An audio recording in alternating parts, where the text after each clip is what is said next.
जय हिंद साथियों, good morning. मैं आपका दोस्त एंड दोस्त बिलास जैन स्वागत करता हूं आप सबका एसएलएच अकेडमी पर। डेली करंट अफेयर्स की क्लास में आप सबका स्वागत है। देवियों और सज्जनों, मेरा आप सबसे विनम्र अनुरोध है कि आप सब वीडियो को अंत तक बिना स्किप किए हुए पूरा मन लगा कर देखें। और अगर आपको वीडियो पसंद आए तो प्लीज़ वीडियो को लाइक करें, कमेंट करें, शेयर करें और चैनल को सब्सक्राइब करना बिल्कुल ही ना भूलें। साथ ही बेल आइकॉन प्रेस कर लें जिससे हमारी लेटेस्ट नोटिफिकेशन आपको तुरंत मिलती जाए। और दोस्तों, अंत तक पूरा मन लगा कर जरूर देखिएगा क्लास को, क्योंकि आज की क्लास आपके लिए बहुत ही ज़्यादा इन्फॉर्मेटिव होने वाली है और बहुत ही ज़्यादा मसालेदार होने वाली है। अब आपका ज़्यादा समय ना लेते हुए देखते हैं आज का पहला प्रश्न। आज का पहला प्रश्न है, वर्ल्ड रेड क्रॉस डे हर साल किस तिथि को मनाया जाता है? आपके ऑप्शंस है ए 7 मई, बी 8 मई, सी 9 मई और डी 10 मई। तो दोस्तों आपको बता दें, वर्ल्ड रेड क्रॉस डे हर साल 8 मई को मनाया जाता है। इसे रेड क्रिसेंट डे भी कहा जाता है। इसका उद्देश्य अंतर्राष्ट्रीय रेड क्रॉस और रेड क्रिसेंट आंदोलन के सिद्धांतों को याद करने के लिए मनाया जाता है। इस दिन लोग इस मानवतावादी संगठन और उसकी ओर से मानवता की सहायता के लिए अभूतपूर्व योगदान के लिए श्रद्धांजलि देने के लिए याद करते हैं।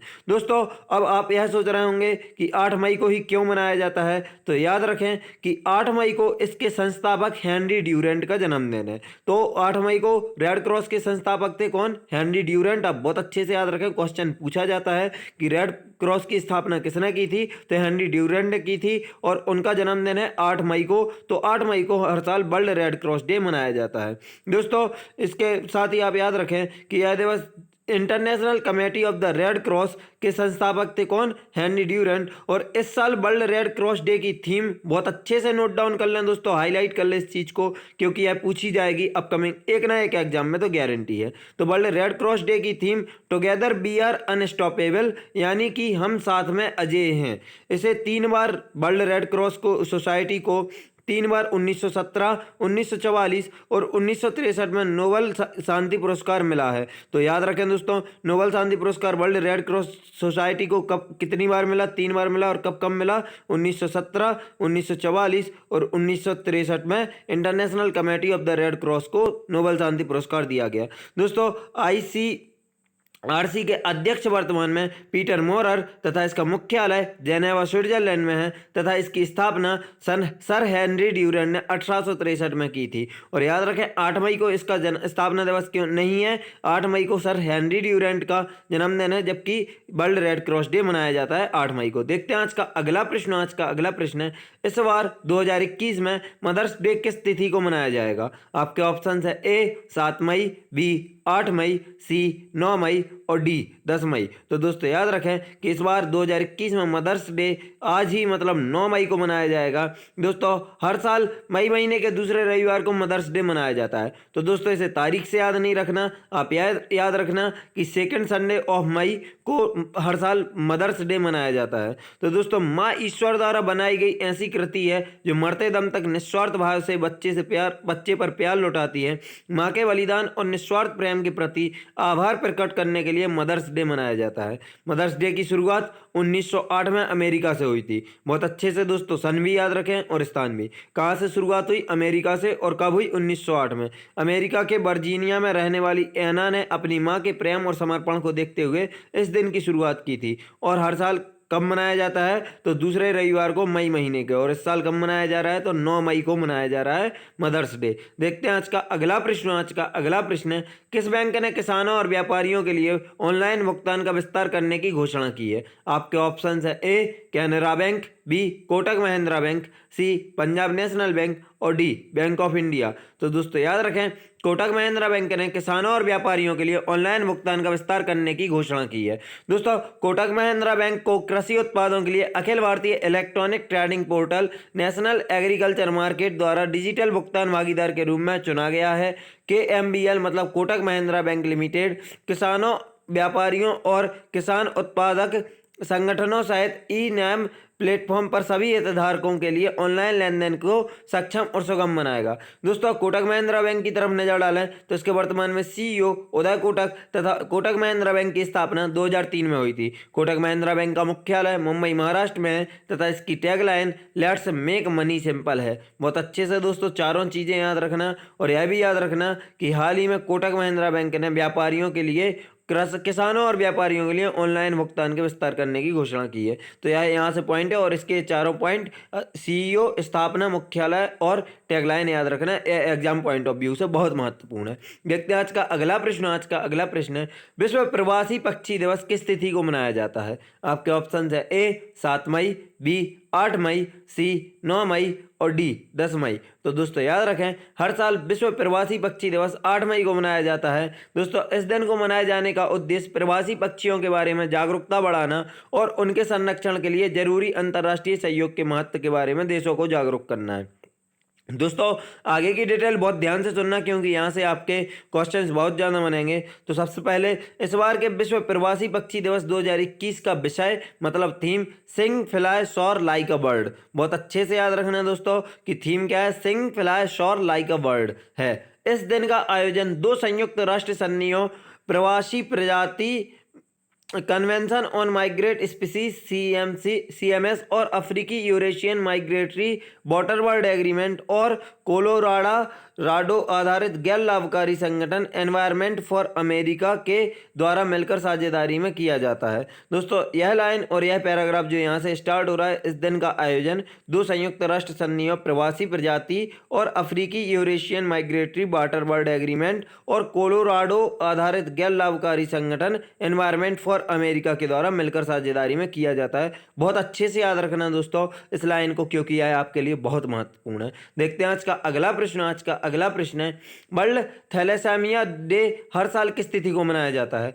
आप लोग यह नहीं सोचना कि कितने सारे दिवस, क्योंकि ये सारे इंपॉर्टेंट है, इसलिए आपसे पूछना भी जरूरी है और इनके बारे में आपको बताना भी जरूरी है। आपके ऑप्शन है ए 7 मई, बी 8 मई, सी 9 मई और डी 10 मई। तो दोस्तों आपको बता दें, वर्ल्ड थैलेसेमिया डे हर साल 8 मई को मनाया जाता है। दोस्तों अब थैलेसेमिया क्या है तो आपको बता दें, यह एक प्रकार का रोग है। और यह किस प्रकार का रोग है? तो इस रोग के होने पर शरीर के हीमोग्लोबिन निर्माण प्रक्रिया में गड़बड़ी हो जाती है, जिसके कारण रक्त क्षीणता के लक्षण प्रकट होते हैं। सामान्य रूप से शरीर में लाल रक्त कणों की उम्र करीब 120 दिन की होती है। तो दोस्तों यह पॉइंट आप बायोलॉजी के हिसाब से भी याद रख सकते हैं कि आरबीसी की उम्र कितने दिन की होती? 120 दिनों की। लेकिन थैलेसेमिया के कारण इनकी उम्र सिमटकर मात्र 20 दिनों की हो जाती है। थैलेसीमिया बच्चों को उनके माता पिता से मिलने वाला अनुवांशिक रक्त रोग है। तो याद रखें, अगर आपसे पूछा जाए कि थैलेसेमिया किस प्रकार का रोग है, तो यह एक प्रकार का अनुवांशिकी रोग है। देखते हैं आज का अगला प्रश्न। आज का अगला प्रश्न है, हाल ही में किस राज्य सरकार ने हार्वेस्ट रेन वाटर के लिए फॉरेस्ट पॉन्ड्स का निर्माण किया है? आपके ऑप्शन है ए हरियाणा, बी पंजाब, सी हिमाचल प्रदेश और डी उत्तराखंड। तो दोस्तों याद रखें, हाल ही में हिमाचल प्रदेश राज्य सरकार ने हार्वेस्ट रेन वाटर के लिए फॉरेस्ट पॉन्ड्स का निर्माण किया है। दोस्तों हिमाचल प्रदेश सरकार ने पर्वत धारा योजना के तहत, कौन सी योजना दोस्तों? बहुत अच्छे से योजना का नाम याद रखें, पर्वत धारा योजना। कहाँ से संबंधित है? हिमाचल प्रदेश से। तो हिमाचल प्रदेश सरकार ने पर्वत धारा योजना के तहत 20 करोड़ रुपए के परिव्यय के साथ, अब दोस्तों राशि भी याद रखना है आपको, 20 करोड़ रुपए का परिव्यय किया है।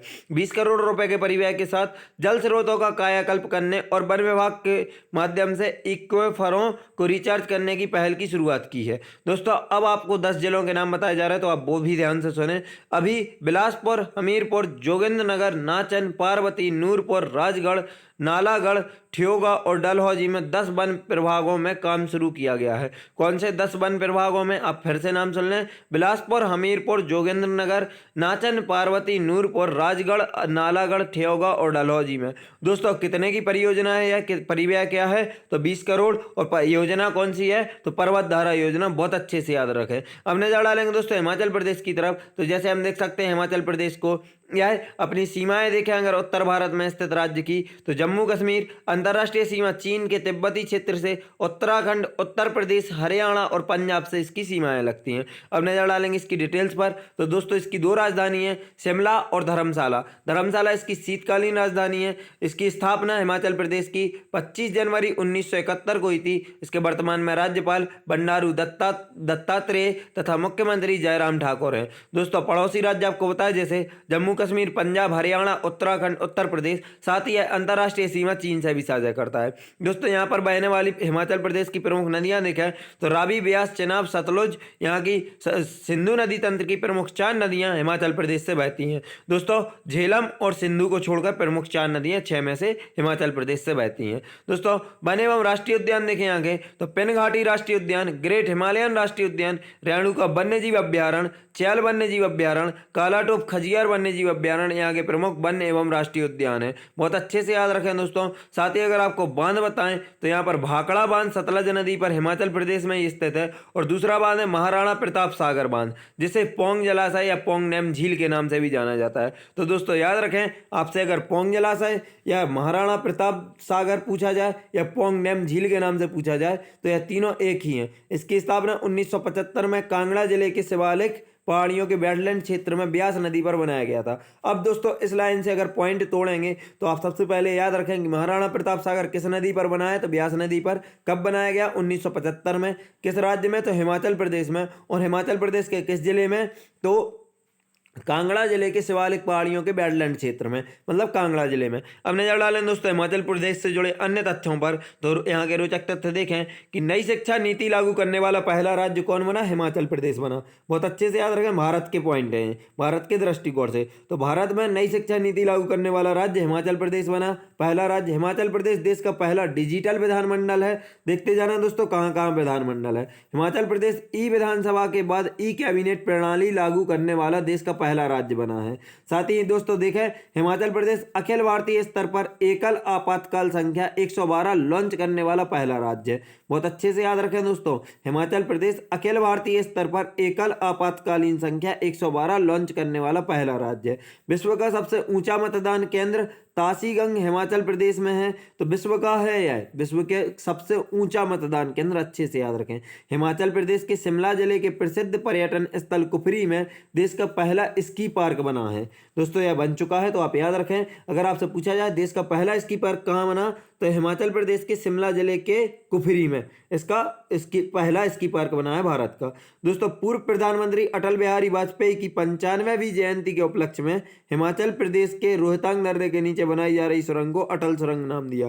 तो बहुत अच्छे से याद रखें, अगर आपसे पूछा जाए अटल सुरंग कहाँ है, तो हिमाचल प्रदेश में है। यह किस दर्रे के पास है, तो रोहतांग दर्रे के पास है। और बहुत अच्छे से याद रखें, रोहतांग दर्रा भी हिमाचल प्रदेश में है। दोस्तों हिमाचल प्रदेश के सोलन में उत्तर भारत का पहला हिमालयन प्राणी संग्रहालय खुल गया है। तो दोस्तों याद रखें कि अगर आपसे पूछा जाए उत्तर भारत का पहला हिमालयन प्राणी संग्रहालय कहाँ खोला गया, तो हिमाचल प्रदेश में। और आखिरी पॉइंट है दोस्तों हिमाचल प्रदेश का कि हिमाचल प्रदेश भारत का पहला राज्य बन गया है जहां हर घर में एलपीजी गैस कनेक्शन है। बहुत अच्छे से याद रखें दोस्तों कि अगर आपसे पूछा जाए कि पहला ऐसा कौन सा राज्य जहां हर घर में एलपीजी गैस कनेक्शन है, तो आपको याद रखना है हिमाचल प्रदेश है, जो कि भारत का पहला राज्य जहां हर घर में एलपीजी कनेक्शन है। देखते हैं आज का अगला प्रश्न। आज का अगला प्रश्न है, हाल ही में प्रसिद्ध संगीतकार वनराज भाटिया का निधन हो गया है। उन्हें निम्न में से किस पुरस्कार से सम्मानित किया गया था? आपके ऑप्शंस हैं ए शास्त्र अवार्ड, बी पद्मश्री अवार्ड, सी पद्म भूषण अवार्ड और डी संगीत विदारक अवार्ड। तो दोस्तों याद रखें कि हाल ही में प्रसिद्ध संगीतकार वनराज भाटिया का निधन हो गया, उन्हें निम्न में से पद्मश्री अवार्ड से सम्मानित किया गया है। दोस्तों वे विज्ञापन फिल्मों, फीचर फिल्मों, मुख्यधारा की फिल्मों, टेलीविजन शो, डॉक्यूमेंट्री आदि के लिए संगीत तैयार करते थे। भाटिया ने टेलीविजन फिल्म तमस में 1988 में दोस्तों के लिए सर्वश्रेष्ठ संगीत निर्देशन का राष्ट्रीय फिल्म पुरस्कार जीता था। अब दोस्तों बहुत अच्छे से याद रखना कि इन्हें सर्वश्रेष्ठ संगीत निर्देशन का राष्ट्रीय फिल्म पुरस्कार कब मिला, तो 1988 में मिला। किस फिल्म के लिए मिला? टेलीविजन फिल्म तमस के लिए। दोस्तों अगला है रचनात्मक और प्रायोगिक संगीत के लिए संगीत अकादमिक पुरस्कार 1989 में मिला। तो इन्हें दूसरा पुरस्कार कब मिलता है? कौन सा? संगीत अकादमी पुरस्कार मिलता है, और कब मिलता है? 1989 में। और भारत का चौथा सर्वोच्च नागरिक सम्मान पद्मश्री इन्हें कब दिया गया है? तो इन्हें 2012 में पद्मश्री सम्मान से सम्मानित किया गया था। देखते हैं आज का अगला प्रश्न। आज का अगला प्रश्न है, हाल ही में शीश नारायण शाह का निधन हो गया है, वह किस पेशे से संबंधित थे? आपका ऑप्शन है ए राजनीति, बी साहित्य, सी कोरियोग्राफी और डी पत्रकारिता। तो दोस्तों आपको बता दें कि हाल ही में शीश नारायण शाह का निधन हो गया है और वह पेशे से पत्रकार थे। जाने माने वरिष्ठ पत्रकार शीश नारायण शाह का कोविड-19 के इलाज के दौरान निधन हो गया है। वह 70 वर्ष के थे। तो उम्र भी याद रखें दोस्तों, यह भी पूछने लगे हैं आजकल एग्जामिनर। और एक स्तंभकार राजनीतिक विश्लेषक और विदेश नीति के विशेषज्ञ थे। तो दोस्तों बहुत अच्छे से याद रखें, यह एक पत्रकार तो थे ही और राजनीति विश्लेषक इनका मुख्य एरिया कहलाता है जो, तो वहाँ थे और विदेश नीति के विशेषज्ञ भी थे। शीश नारायण शाह का करियर 2 दशकों से अधिक का था। देखते हैं आज का अगला प्रश्न। आज का अगला प्रश्न है, इनमें से किस एजुकेशनल बोर्ड ने हाल ही में mobile app Dost for life launch किया है? आपके ऑप्शन है A ICSE board, B CBSE board, C open board और डी यूनिवर्सिटी। तो दोस्तों याद रखें कि CBSE बोर्ड ने हाल ही में mobile app Dost for life launch किया है। दोस्तों यह ऐप 9वीं से 10वीं तक के स्टूडेंट्स के लिए गूगल के प्ले स्टोर पर उपलब्ध है, जबकि बोर्ड ने पहले ही छात्रों के लिए टोल फ्री नंबर भी जारी किया था। दोस्तों नजर डालें CBSE बोर्ड की तरफ, तो इसके वर्तमान में अध्यक्ष मनोज आहूजा हैं जो कि IAS रैंक के एक ऑफिसर हैं। साथ ही इसकी स्थापना 3 नवंबर 1962 को हुई थी और इसका मुख्यालय नई दिल्ली में स्थित है। बहुत अच्छे से याद रखना दोस्तों यह पॉइंट्स, क्योंकि हम CBSE बोर्ड के पढ़े हुए स्टूडेंट्स बहुत से होंगे और जो बहुत से ऐसे भी होंगे जो नहीं पढ़े लेकिन इनको इसकी जानकारी नहीं रखते हैं कि इसके अध्यक्ष कौन है। तो मनोज आहूजा अध्यक्ष हैं और स्थापना 3 नवंबर 1962 को हुई थी। और इसका अगर ध्येय वाक्य पूछा जाए तो तमसो मां ज्योतिर्गमय इसका ध्येय वाक्य बहुत अच्छे से याद रखें। देखते हैं आज का अगला प्रश्न। आज का अगला प्रश्न है, Laureus world sportsman of the year 2021 के अवार्ड से किस खिलाड़ी को सम्मानित किया गया है? आपके ऑप्शन है A Lionel Messi, B Rafael Nadal, C Novak जोकोविच और डी रोजर फेडरर। तो दोस्तों याद रखें, Laureus world sportsman of the year 2021 के अवार्ड से राफेल नडाल को सम्मानित किया गया है। दोस्तों टेनिस के महान खिलाड़ी राफेल नडाल को Laureus world sportsman of the year 2021 के अवार्ड से सम्मानित किया गया है, जबकि जापान की नाओमी ओसाका को। तो दोस्तों याद रखें कि अगर आपसे पूछा जाए कि sports women of the year 2021 किसको दिया गया है, तो नाओमी ओसाका को, जो कि कहाँ की हैं, जापान की। यह दूसरा पॉइंट यहाँ से बन रहा है, बहुत अच्छे से याद रखें इसी क्वेश्चन से। दोस्तों राफेल नडाल का एक उपनाम भी है, तो आप याद रखें कि राफेल नडाल को लाल बजरी के बादशाह के उपनाम से जाना जाता है। दोस्तों याद रखें यह क्वेश्चन लाल बजरी के बादशाह किस खिलाड़ी का उपनाम है? BPSC और SSC में 2 बार पूछा जा चुका है, तो यह टोटल 3 बार पूछा जा चुका है, इसलिए इसे वेरी इंपॉर्टेंट करके याद कर लें कि लाल बजरी के बादशाह के उपनाम से राफेल नडाल को जाना जाता है। देखते हैं आज का अगला प्रश्न। आज का अगला प्रश्न है, विश्व भर में चोरी की गई सांस्कृतिक संपत्ति की पहचान करने के लिए हाल ही में किसने ऐप लॉन्च किया है? आपके ऑप्शन है a world bank, B NITI Aayog, C interpole और डी DGCI। तो दोस्तों याद रखें यह हमारी वीडियो का आखिरी प्रश्न है और मैंने आपसे अभी पिछले 17 मिनट में एक बार भी लाइक शेयर सब्सक्राइब करने को नहीं बोला, तो कृपया अपना फर्ज निभाएं और वीडियो के अंत में वीडियो को अंत तक देखकर वीडियो को ज़्यादा से ज़्यादा शेयर करें और लाइक ज़रूर कर दें। दोस्तों आपको बता दें कि विश्व भर में चोरी की गई सांस्कृतिक संपत्ति की पहचान करने के लिए हाल ही में इंटरपोल ने एक ऐप लॉन्च किया है। दोस्तों विश्व भर में चोरी की गई सांस्कृतिक संपत्ति की पहचान करने के लिए हाल ही में इंटरपोल ने एक ऐप लॉन्च किया है और इस ऐप का नाम क्या है? तो ID आर्ट नाम से यह ऐप है जो गूगल प्ले स्टोर पर उपलब्ध है। बहुत अच्छे से याद रखें दोस्तों। अब नजर डालेंगे इंटरपोल की तरफ, तो इंटरपोल की स्थापना 7 सितंबर 1923 को हुई थी। इसका मुख्यालय लियोन फ्रांस में स्थित है तथा इसके वर्तमान में अध्यक्ष किम जोंग यांग किसके इंटरपोल के अध्यक्ष हैं? दोस्तों इसके उपाध्यक्ष अलेक्जेंडर प्रोकोपचक हैं तथा इसके महासचिव कौन है? Jurgen stock. दोबारा रिपीट कर दूंगा दोस्तों, बहुत ध्यान से सुन लेना क्योंकि यह आपके लिए बहुत महत्वपूर्ण है। इंटरपोल की स्थापना 7 सितंबर 1923 को, इसका मुख्यालय लियोन फ्रांस में है। इसके अध्यक्ष किम जोंग यांग है तथा उपाध्यक्ष अलेक्जेंडर प्रोकोपचक हैं और इसके महासचिव जर्गन स्टॉक हैं। दोस्तों हमारी वीडियो यहीं समाप्त होती है। वीडियो को अंत तक देखने के लिए आप सभी का धन्यवाद। अगर आप सबको वीडियो पसंद आई है तो प्लीज़ वीडियो को लाइक करें, कमेंट करें, शेयर करें और चैनल को सब्सक्राइब करना बिल्कुल भी ना भूलें। साथ ही बेल आइकॉन प्रेस कर लें जिससे हमारी लेटेस्ट नोटिफिकेशन आपको तुरंत मिलती जाए। अगर आप हम सबसे सोशल मीडिया पर हमारी टीम से जुड़ना चाहते हैं लाइक फेसबुक, टेलीग्राम, इंस्टाग्राम पर, तो आप हमें हमारे डिस्क्रिप्शन बॉक्स से लिंक द्वारा फॉलो कर सकते हैं। और अगर आप हमारी इस क्लास की PDF पाना चाहते हैं तो आप हमारे एक टेलीग्राम चैनल SLH अकेडमी को ज्वाइन कर सकते हैं। वीडियो दोस्तों ज़्यादा से ज़्यादा शेयर कर देना प्लीज़, आपके सपोर्ट से ही मेरी मेहनत सफल हो सकती है। वीडियो को अंत तक देखने के लिए एक बार फिर से धन्यवाद। जय हिंद, जय भारत, आपका दिन मंगलमय हो।